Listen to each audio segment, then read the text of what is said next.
झारखंड के आदिवासी इलाके में एकल विद्यालय से शुरुआत करने वाला एकल अभियान ग्रामीण और आदिवासी इलाकों में आज कई योजनाओं को चला रहा है, जिनमें ग्राम उत्थान योजना, आरोग्य योजना, ग्राम स्वराज योजना, श्री हरि कथा प्रसार योजना, गौग्राम योजना बेहद ही प्रभावी ढंग से अपना कार्य कर रही है। ग्राम उत्थान योजना इन सभी प्रशिक्षण कार्यक्रमों का एक मूल उद्देश्य गांव को रहने के लिए आरामदायक स्थान बनाना और व्यक्तियों को स्वस्थ जीवन जीने के लिए पर्याप्त कुशल बनाना है। पिछले 7 से 8 वर्षों में ग्राम उत्थान योजना ने सतत विकास के क्षेत्र में कई अहम बदलाव लाए हैं।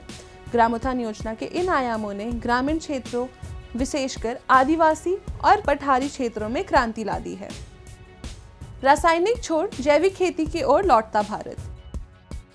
एकल अभियान की ग्राम उत्थान योजना हमारे समग्र विकास की कल्पना में मील का पत्थर साबित हुई है, जिसके अंतर्गत गांव के किसान रासायनिक खेती छोड़कर हमारे पारंपरिक कृषि के तरीकों की ओर लौट रहे हैं और देसी गोबर खाद तथा जैविक खेती की ओर अग्रसर हो रहे हैं। ग्राम उत्थान रिसोर्स सेंटर से बदल रही ग्रामीणों की जिंदगी। एकल अभियान के द्वारा पूरे देश में जगह जगह ग्राम उत्थान संसाधन केंद्रों का संचालन हो रहा है, जहां के सफल प्रयोगों से ग्रामवासियों को प्रत्यक्ष दिखाया जाता है, जिससे उन्हें स्वास्थ्यवर्धक अनाज, सब्जी उत्पन्न करने का मार्गदर्शन मिलता है। अब कंप्यूटर शिक्षा में भी ग्रामीण और वनवासी बच्चे आगे। इन केंद्रों में जैविक खेती के अलावा भी स्वरोजगार के अनेकों प्रोजेक्ट संचालित होते हैं, जिससे लोगों को आत्मनिर्भर बनने और आजीविका चलाने में मदद मिलती है। इन केंद्रों के माध्यम से ही एकल ऑन व्हील्स नामक कंप्यूटर से सुसज्जित वाहन गांव-गांव जाकर बाल बालिकाओं को कंप्यूटर शिक्षा मुहैया कराता है।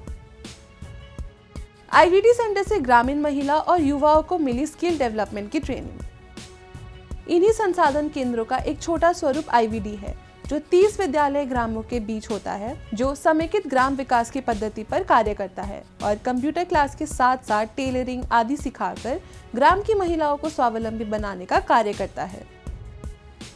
हेल्दी भारत की ओर एक कदम बढ़ाता पोषण वाटिका अभियान। पोषण वाटिका अभियान को कुपोषण और एनीमिया के स्थायी समाधान के रूप में चलाया गया। पोषण वाटिका में 3 रोटेशन और 3 टायर प्रणाली यानी हर साल 3 से 4 बार और 3 मंजिली खेती की जाती है, ताकि परिवार को लगातार हरी पत्तेदार जैविक सब्जियां और जैविक फल मिलते रहे और चारे का भी ख्याल रखा जा सके, गोवंश एवं वर्षा जल संरक्षण के लिए। एकल अभियान की पंचमुखी योजना का फोकस शुरू से ही ग्रामीण विकास पर रहा है, लेकिन ये विषय बच्चों की शिक्षा तक ही सीमित था। ग्राम उत्थान योजना 2012 में अस्तित्व में आई और इन 11 सालों में एकल ग्राम उत्थान योजना के तहत ग्रामीण क्षेत्र के लोगों को स्वरोजगार के साथ अपनी प्रतिभाओं को निखारने का अवसर मिल रहा है। आज के लिए इतना ही। हम मिलते हैं आपसे अगले हफ्ते कुछ और नई वीडियोस के साथ। तब तक के लिए आप देखते रहिए एकल भारत।